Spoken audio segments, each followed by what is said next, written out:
And those parents wanted their sons back, I think in all cases sons, but they wanted their sons and their family. They wanted their sons back as much as the people that had living hostages that we got them back too. So we got the 20, but remember, we got hundreds back previous to that.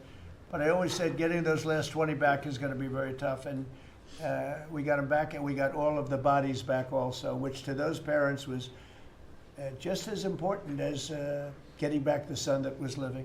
Steve, could you give us a little description, please? Well, your policy of peace through strength, that's what delivered them home. Without that pressure, it never happens. We are in the second phase now. We've stood up for the first time, Mr. President, on your behalf, a technocratic, all Arab government. We've got the terrorists out of there, and they're going to demilitarize. They will, because they have no choice. So we expect that. Pardon me? And now we want to get Hamas no guns, right? Right, they're going to give it up. They're going to give up the AK-47s. A lot of people said they'll never disarm. Looks like they're going to disarm. And they did help us with those bodies, getting them back. Look, And that family is so grateful to you. They called, I spoke to them, Jared spoke to them. You know, it's an amazing story. He broke his shoulder, but he went out there because he didn't want his friends to fight alone. He would be alive today but for that. He had no reason to go out with a broken shoulder, and he went out and fought them courageously. And died. And died. That's right. It's a great story, and the parents are great. They were the only ones who didn't, you know, they came back pretty rapidly, actually, considering. And we had got some back initially with the initial group. After that, we had to get a lot. That's a tough job. That's a nasty job, too. Who would want that one? That's a nasty job. And between Israel and Hamas working together, if you can believe it, they got them back. And we got the last one back yesterday, and the parents are so happy. It's amazing, actually, how... We sent a message to the parents on your behalf, as you suggested, and they were so grateful. I have a note for you. Grateful to me is a much better word, because it's hard to be happy, but they were, actually. I mean, they couldn't believe that they had their baby boy. The mother said, my baby boy back. It's a very terrible thing.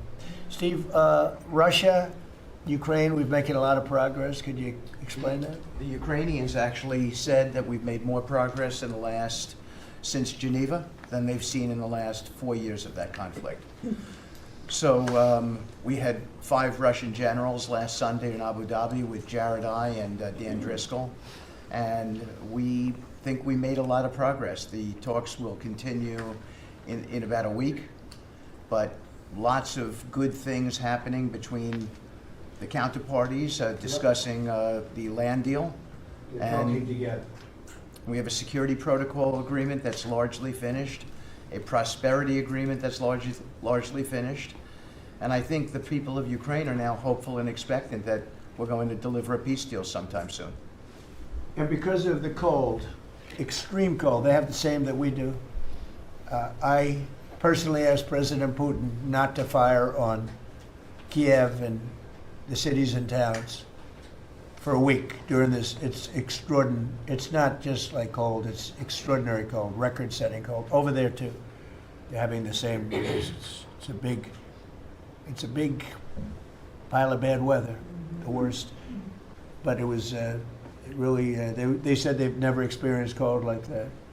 And I personally asked President Putin not to fire into Kiev and the various towns for a week. And he agreed to do that, and I have to tell you, it was very nice. A lot of people said, don't waste the coal, you're not going to get that, and he did it, and we're very happy that they did it. That's correct. Because on top of everything else, that's not what they need, is missiles coming into their towns and cities. So I just thought I should say it.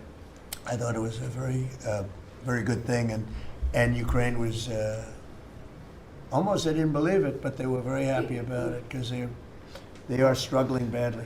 I think it shows, Mr. President, how you provide an overarching sort of presence in these negotiations. The Ukrainians never thought it could happen. The Russians are doing things maybe that people wouldn't give them the credit for doing, and I think it always comes down to your indomitable spirit.